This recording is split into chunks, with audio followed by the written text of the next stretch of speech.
Oi, gente, tudo bem? Nós vamos começar hoje a segunda parte da nossa matéria de História da Psicologia. Na primeira parte, nós estudamos alguns conceitos, como o conceito de psicológico, de subjetividade, de privacidade, de intimidade, de eu. Nós buscamos entender como que se dá essas experiências, né? A experiência subjetiva, a experiência íntima, a experiência privada, a experiência de sermos eu, e também os elementos históricos que levaram a como nós vivemos, percebemos e compreendemos essas experiências. Nós vimos também na primeira parte que esse percurso histórico, ele é antigo, né? Nós vimos principalmente os últimos 5 séculos e ainda assim muita coisa fez parte de como nós historicamente construímos essas compreensões. Então, há uma história longa, longa, longa. Então, falar da experiência subjetiva, da experiência psicológica, né, é pensar questões que aconteceram antes da psicologia ser conhecida como uma área de conhecimento científico e da psicologia ser conhecida como uma área de atuação profissional. Nessa segunda parte, a gente vai ver justamente a história da psicologia como área do conhecimento, a história da psicologia como área de atuação. E para isso, nós vamos conhecer o início, como foi que se deu esse processo em que a psicologia passa a ser pensada como algo a ser estudado, investigado, pesquisado, conhecido. Como foi que ela se torna uma área de formação, inclusive a área de formação que estamos hoje, no curso de formação em psicologia. Como foi que isso começou? Então, a nossa aula de hoje são os primeiros projetos para uma psicologia científica, né? Como que isso vai se delineando. Então, vou abrir aqui a nossa apresentação e nesse primeiro vídeo nós vamos ver algumas questões da psicologia se tornando uma ciência independente, do projeto de que a psicologia se torne uma ciência independente. Então, como começa essa ideia do estudo da psicologia? Que questões são importantes para a gente pensar o estudo da psicologia? Primeiro, o que é estudado quando nós estudamos a psicologia, né? Existe algo ali específico a ser estudado, essas manifestações do humano, manifestações da experiência humana, como as pessoas psicologicamente se sentem, se veem, se percebem, vivem. O que é estudado? Então, imaginando que a psicologia começa a ser estudada, é preciso delimitar o que é que alguém vai estudar quando vai estudar psicologia. E aí, quando eu pergunto isso para vocês, o que é que alguém vai estudar quando vai estudar psicologia? No que vocês pensam? Bom, para a gente responder essa pergunta do que é estudado, nós vamos pensar no que nós buscamos conhecer. Nós buscamos conhecer os pensamentos de uma pessoa, os sentimentos de uma pessoa, os comportamentos. A gente busca conhecer as questões emocionais, a motivação, a imaginação. A gente busca conhecer o que é íntimo, o que é privado, ou a gente busca conhecer as atitudes, as escolhas, os posicionamentos. A gente busca conhecer aquilo que é de cada pessoa ou a gente busca conhecer como as pessoas sentem? Cada pessoa pensa ou as pessoas pensam? Bom, mais uma pergunta para a gente se colocar, né? Estudando psicologia, vocês que estão estudando psicologia, como que vocês responderiam essas questões? O que é estudado? E o que nós buscamos conhecer? Afinal, é uma ciência ou não é uma ciência? Né? Essa é uma pergunta importante. Quando eu estudo psicologia, eu estou estudando algo que é científico?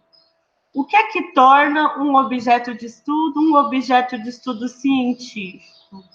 E o método? Que procedimentos para conhecer algo são procedimentos científicos, consistem num método científico? Então, quando a psicologia começa a ser estudada, existe essa busca por conhecer cientificamente os aspectos que a psicologia busca estudar. O que significa conhecer cientificamente? Para pensar ciência, a gente pensa em quem estuda, quem é a pessoa que pesquisa, a pessoa que investiga, quem é cientista. Né? Existe o sujeito que estuda, existe alguém buscando conhecer. Então vamos pensar assim: quem estuda é o sujeito do conhecimento, é a pessoa que buscará conhecer. E o que é estudado? Pois é, na psicologia essa é a hora que dá um nó. Porque eu que sou o sujeito do conhecimento, eu vou buscar conhecer a experiência humana. Mas a minha própria busca por conhecer é uma experiência humana. Então sou eu, sujeito do conhecimento, buscando conhecer também o sujeito do conhecimento. Espera, vamos pensar melhor nesse nó. Né? Se eu sou uma pessoa, uma cientista, que vai estudar a água, né? Eu vou olhar para as propriedades da água, eu vou descrever objetivamente as características da água, eu vou observar as reações que acontecem na água. A água é o objeto do meu conhecimento. Mas se eu estudo psicologia, as questões psicológicas, a subjetividade também está em mim. Como é para alguém que estuda, para alguém que pesquisa, estudar algo que está presente em quem estuda, em quem pesquisa? Como que a gente faz se quem estuda e o que é estudado tem essa área de intersecção, tem essa área que coincide? Então, esse é o primeiro nó. Como que a gente vai falar de uma ciência em que o sujeito do conhecimento científico e o objeto do conhecimento científico se encontram, se interligam, se entrelaçam, se combinam, coincidem de tantas formas? E aí, como é que a gente faz esse nó? Né? Eu, sujeito do conhecimento, que tenho essa experiência subjetiva de conhecer, além do processo objetivo de conhecer, vou estudar a experiência subjetiva. Eu que tenho uma experiência subjetiva, vou estudar a experiência subjetiva. E agora, né? Se o sujeito do conhecimento é o ser humano e o objeto do conhecimento é o ser humano, se está lá a experiência humana de estudar a experiência humana, como é que a gente faz? Tá dando para acompanhar, gente, esse nó, né? Eu ter uma experiência humana, essa experiência humana envolve a busca por conhecer. Mas na minha experiência humana, eu busco conhecer e o que eu estou buscando conhecer é a experiência humana. Como é a experiência humana de buscar conhecer a experiência humana? Eu tenho uma experiência subjetiva, né? Meus pensamentos, meus sentimentos, minhas emoções, minhas fantasias, meus projetos. Tá aqui, minha experiência subjetiva. E aí eu quero que a subjetividade seja objeto do conhecimento científico. Como que eu transformo a subjetividade em objeto do conhecimento científico? E ao estudar a subjetividade, eu mesma, sujeito do conhecimento, tenho na minha experiência o objeto do que eu estou buscando conhecer. Então, sujeito e objeto do conhecimento se encontram de uma forma bastante específica da psicologia. É diferente quando eu estou estudando outras áreas, né? Por exemplo, a biologia. Apesar de eu também ser corpo, Eu estudo o corpo humano como um objeto do conhecimento. Mas, em termos de subjetividade, a própria experiência de estudar, a própria experiência de pesquisar, a própria experiência de conhecer estão presentes nessa dimensão subjetiva. Como considerar, então, a dimensão subjetiva de buscar conhecer a dimensão subjetiva? Como que a gente faz para distinguir o sujeito do conhecimento do objeto do conhecimento, quando o que se busca conhecer é a subjetividade?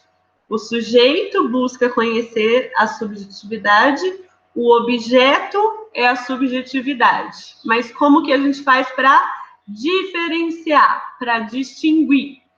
Ou seja, chegamos então a uma pergunta bem importante para o estudo da psicologia.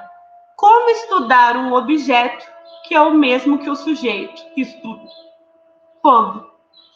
Né? Vocês estão vendo o quanto pensar a psicologia como um tema de conhecimento científico vai trazendo uma série de desafios. Então, vamos por partes. Vamos pensar, então, nos conhecimentos científicos. Quem é o sujeito do conhecimento? É uma pergunta bem importante quando a gente fala de conhecimento científico. Quem que é essa pessoa que busca conhecer? Por quê? Porque no conhecimento científico existe uma intenção, existe um propósito, que é que diferentes pessoas, ao buscarem conhecer um mesmo fato, descrevam o mesmo fato da mesma forma, registrem as mesmas características do mesmo fato, reúnam informações semelhantes do mesmo fato. Afinal de contas, o conhecimento científico não depende de como cada pessoa percebe. O conhecimento científico depende de elementos objetivos do fato estudado. Né? A água é um bom exemplo. Né? Diferentes pessoas que vão estudar a água vão encontrar as mesmas propriedades na água, as mesmas reações na água, os mesmos processos na água, ou seja, os mesmos elementos objetivos na água. Pode ser que uma pessoa esteja com sede e a outra não. Pode ser que uma pessoa prefira água com gás ou água sem gás. Pode ser que uma pessoa prefira água gelada ou água sem gelo. Não tem influência dos interesses, das preferências, das motivações da pessoa. Quando uma pessoa estuda a água, ela estuda a água enquanto um dado objetivo, enquanto um fato objetivamente percebido, ok? Então, no conhecimento científico, não é que você ignora ou que você omite que cada pessoa tem seus interesses, preferências e motivações, mas você busca conhecer um processo, você busca construir um processo em que aquilo que é conhecido vai ter as mesmas informações, os mesmos elementos, os mesmos dados para todas as pessoas que estudarem, para todas as pessoas que conhecerem. Então, como que o sujeito do conhecimento busca conhecer?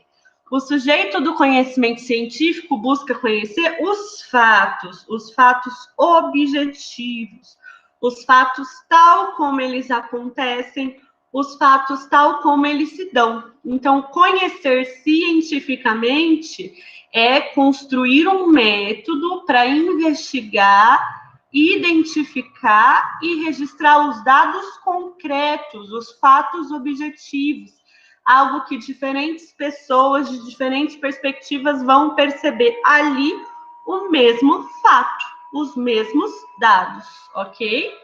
Então, o conhecimento objetivo, ele é um conhecimento neutro. Neutro no sentido de idealmente neutro. Vamos lembrar do exemplo da água. Eu vou conhecer a água objetivamente, mesmo que eu esteja com sede ou sem sede, mesmo que eu goste de água gelada ou não goste, mesmo que eu prefira água com gás ou odeie. Então, existem meus interesses, minhas preferências, minhas intenções, mas não vão interferir, enviesar a minha forma de conhecer. A minha forma de conhecer, eu vou preparar para poder observar e poder avaliar e poder registrar dados que sejam fatos objetivos próprios daquele objeto que eu estou estudando. Qual que é a relação, então, entre subjetividade e conhecimento? Na ciência, de uma forma geral, houve essa preocupação. Será que o interesse da pessoa influencia naquilo que ela percebe? Né? Vamos imaginar que uma pessoa da sala torce para o Corinthians, uma pessoa da sala torce para o Palmeiras. E aí eu peço para vocês descreverem cientificamente um jogo entre Corinthians e Palmeiras. Vai ser difícil descrever? Agora vamos imaginar que uma terceira pessoa torça para o São Paulo. Ou torça para um time de outro país, sei lá, Barcelona. Eu não entendo muito de futebol. Mas quanto mais distante a pessoa for das emoções do jogo, da competitividade, do calor do jogo, né, mais fácil vai ser descrever objetivamente.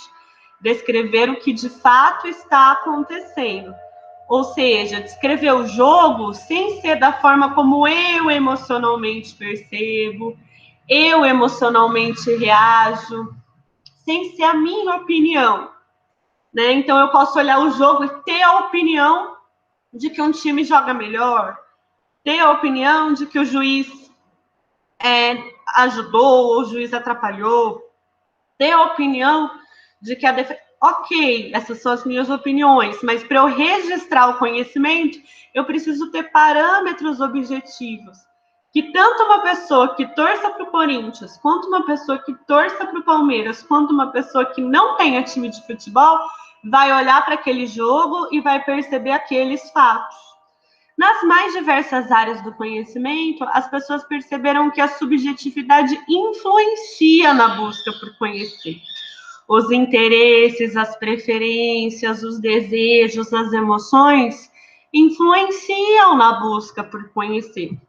Né? Inclusive, o desejo de conhecer influencia na busca de conhecer. Se eu quero muito que um experimento tenha um resultado interessante, isso pode enviesar o meu olhar para o experimento. Se eu quero muito que uma vacina funcione, por exemplo, isso pode enviesar o meu olhar e eu não perceber problemas que a vacina está tendo. Se eu quero muito provar que uma determinada rua da cidade está com o trânsito atrapalhando, eu vou tender a observar nessa rua problemas do trânsito e não pontos fortes, qualidades. Ou seja, aquilo que a gente deseja conhecer também influencia na forma como a gente conhece. Né? Mesmo na física, nos fenômenos físicos, nos fenômenos naturais, a presença de alguém observando tem influências no que é observado. Foi uma grande descoberta para a física quando isso passa a ser considerado. Não tem como eu descrever um fenômeno físico sem que esse fenômeno físico inclua o fato de que tem alguém descrevendo, de que tem alguém observando. E aí, se a pessoa buscando conhecer interfere naquilo que se conhece, se a pessoa buscando conhecer enviesa o que é percebido do que se conhece, a subjetividade se torna, então, um desafio para o conhecimento científico. E se a subjetividade é um desafio para o conhecimento científico de uma forma geral, imagina a subjetividade no conhecimento científico da subjetividade. Aí a gente chega à nossa próxima questão. É possível o conhecimento científico da subjetividade? Lembrando, eu olho para a água e para eu produzir um conhecimento científico da água, eu vou descrever as propriedades químicas, a temperatura, o estado, como estão as moléculas, eu vou descrever as reações, eu vou descrever fatos objetivos da água.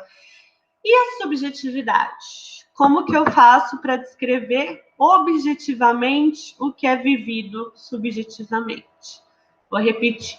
Como é que eu faço para descrever objetivamente o que é vivido subjetivamente? É possível um conhecimento objetivo sobre a subjetividade? E aí, o que vocês acham? A psicologia vai avançar nesse desafio? É possível um conhecimento objetivo sobre a subjetividade? No nosso livro principal da matéria, que chama Psicologia, uma nova introdução, o Luiz Cláudio Figueiredo e o Pedro Luiz Santi, eles falam assim, sobre objetividade. Os procedimentos científicos exigem que os cientistas sejam capazes de objetividade, isto é, que deixem de lado seus preconceitos, seus sentimentos e seus desejos para obterem um conhecimento verdadeiro. Para eu poder conhecer verdadeiramente algo, eu não posso deixar meus preconceitos interferirem. Eu não posso deixar os meus sentimentos enviesarem. Eu não posso deixar os meus desejos distorcerem. Né? Um grande exemplo é a busca pela vacina. Por isso que são feitos estudos que a gente chama de duplo cego. Nem quem dá a vacina, nem quem toma, sabe se aquela vacina que está sendo tomada é a vacina de fato ou um placebo. Por quê? Porque aí, se existe um grupo tomando a vacina testada, um grupo tomando o placebo, né, a intenção de que a pessoa melhore, o desejo de que a pessoa melhore, o desejo de que a vacina dê certo não vai ser um fator predominante, no sentido de que pode ser que o desejo de melhorar funcione em quem está tomando placebo. Mas aí a gente vai ter uma medida de comparação para ver quantas pessoas melhoraram tomando placebo, quantas pessoas melhoraram tomando a vacina. Então, testar em pessoas que estão tomando mesmo e as que pensam que estão tomando, mas não estão, é uma forma da gente poder medir qual que é a influência desses fatores subjetivos, da vontade de melhora, do desejo de melhora, do interesse de melhora e os problemas também. Imagina que uma pessoa tome a vacina e sinta uma dor de cabeça muito forte. Mas a gente não sabe se essa dor de cabeça muito forte é efeito da vacina ou é uma reação subjetiva. Aí uma outra pessoa desse mesmo experimento tomou, mas era um placebo. E ela também tem uma dor de cabeça muito forte. Então, o que a gente percebe? Que usar essas pesquisas em que as pessoas não sabem se tomaram ou não, e os aplicadores não sabem se aplicaram ou não, ajuda a dar uma amenizada nesse impacto das influências subjetivas. Então, é uma busca, os procedimentos científicos exigem que os resultados sejam verdadeiros e não determinados pelo que as pessoas querem que os resultados sejam, desejam que os resultados sejam. O que mais que o Luiz Cláudio e o Pedro Santi dizem? Ora, essa disciplina não é fácil e foi o próprio esforço para impô-la que levou os cientistas a reconhecerem a força e a profundidade dos fatores subjetivos. Pois é, se hoje, quando a gente vai testar uma vacina, existe esse cuidado de algumas pessoas tomarem a vacina testada e outras tomarem placebo, é justamente porque foi reconhecida cientificamente como os elementos subjetivos percebem. Como o próprio fato da pessoa estar tomando algo pode gerar reações, não exatamente as propriedades do algo, mas o fato de tomar, o fato de participar de um estudo em que se está tomando algo novo. Porque não dá para a gente estudar um humano sem considerar que haverá reações subjetivas. Então, essa busca pelo conhecimento objetivo foi também o que levou ao reconhecimento da importância dos fatores subjetivos. E aí, quando a gente quer conhecer objetivamente algo, como que a gente faz? Considera um fato, né? Vamos imaginar que a gente se reúne, todo mundo do primeiro ano de psicologia, e vai observar o pôr do sol.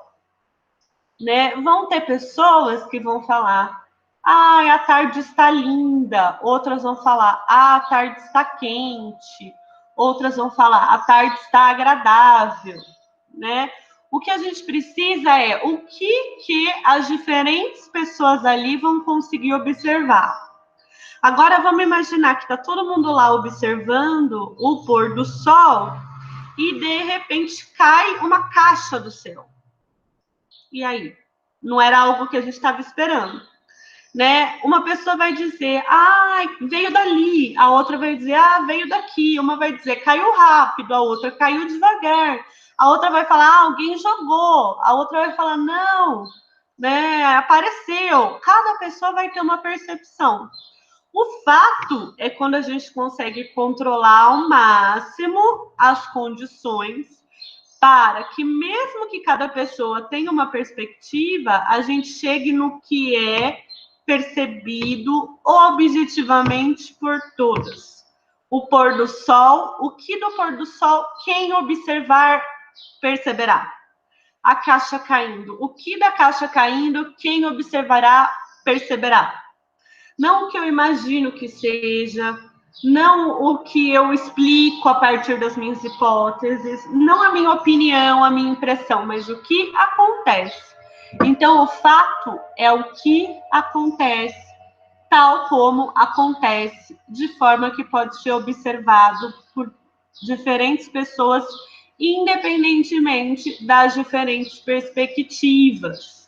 Então, o que as pessoas percebem em um fato, muitas vezes vai depender de onde elas estão, das experiências anteriores, do que elas gostam, do que elas não gostam, do que elas preferem, do que elas não preferem, do que elas se interessam, do que elas não se interessam. A mesma coisa, né? Se todo mundo beber a mesma água, vai ter uma pessoa que vai falar, ai, que delícia, uma água geladinha, e a outra vai falar, ai, nossa, meu dente é sensível, que horror essa água gelada.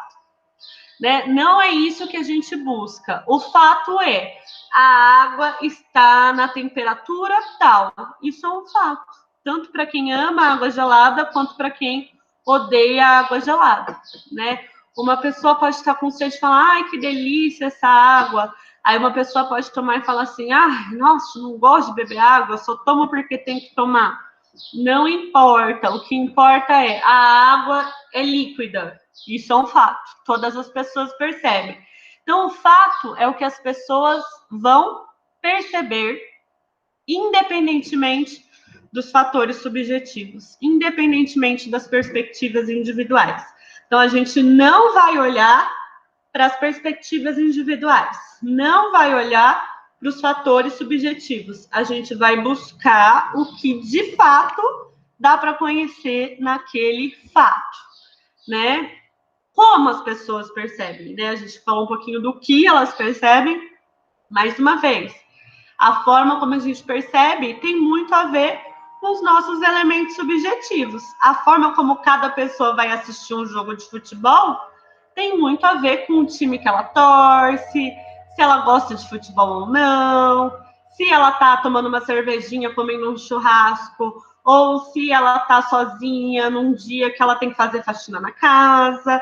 Tudo isso vai, né, participando de como o jogo de futebol vai ser percebido. Isso quer dizer, então, que um jogo de futebol não pode ser conhecido cientificamente, não pode ser estudado objetivamente? Pode, mas para isso são necessários uma série de cuidados, né? Eu posso pegar uma prancheta, anotar o que eu preciso observar, gravar o jogo, assistir mais vezes, ou seja, eu preciso de rigor. Rigor para eu saber que aquilo que eu estou observando e registrando do jogo é o que de fato está acontecendo e não o que minhas emoções, interesses e desejos estão me levando a perceber. Como saber qual é a percepção verdadeira sobre um fato? Alguém pode falar assim, uma pessoa é corintiana e fala, ah, o Corinthians jogou muito melhor. A outra pessoa é palmeirense e fala, claro que não, foi o Palmeiras. Como saber? Então, eu crio uma medida. A medida é passes de bola, chutes ao gol, tempo de posse de bola. E aí eu vou, né, atribuindo valores atribuindo qual será a importância desses critérios e vou registrando esses critérios. Mesmo que eu seja corintiana e ame o Corinthians, às vezes eu vou perceber que o Palmeiras teve mais gols, mais chutes ao gol, mais tempo de bola, né? Então, eu vou percebendo mais sobre aquele jogo. A mesma coisa, né? Eu posso amar um suco de laranja ou odiar um suco de laranja. Se eu tenho uma medida objetiva que é vitamina, se eu tenho uma medida objetiva que é a temperatura, se eu tenho uma medida objetiva que é a coloração, eu vou poder descrever esse suco independente de eu gostar ou não, ok? Diante de diferentes percepções verdadeiras sobre um fato, como saber, desculpa, diante de diferentes percepções sobre um fato, como saber qual é a verdadeira? Nós precisamos construir critérios. Nós precisamos construir critérios que não dependa da minha perspectiva, do meu interesse, do meu desejo. Que seja algo que a gente pode observar, medir, comparar, classificar, registrar, e que se eu convidar uma outra pessoa que vem de longe, que não sabe do que a gente está falando, se ela seguir esses mesmos procedimentos, ela vai chegar naquele resultado, né? Então, sim, as pessoas percebem as mesmas situações de modos muito diferentes. Sim, essas percepções são influenciadas pelos interesses, pelos desejos, pelas emoções das pessoas. Sim, essas percepções diferentes são todas válidas, porque as experiências de diferentes perspectivas são válidas. Mas também, sim, nós podemos chegar a fatos objetivos, né? Para isso, a gente precisa cuidar das variáveis, cuidar daquilo que interfere, construindo condições para ter menos interferência possível das perspectivas individuais e dos fatores subjetivos. É possível o conhecimento objetivo? Filosoficamente, essa pergunta nos leva longe, né? Porque, afinal de contas, se cada pessoa percebe de uma forma, não dá para separar o que a gente conhece das interferências do que a gente percebe a partir de cada experiência. Para haver algo percebido, é preciso haver um sujeito que conhece um sujeito como experiência própria. Só um minutinho, gente.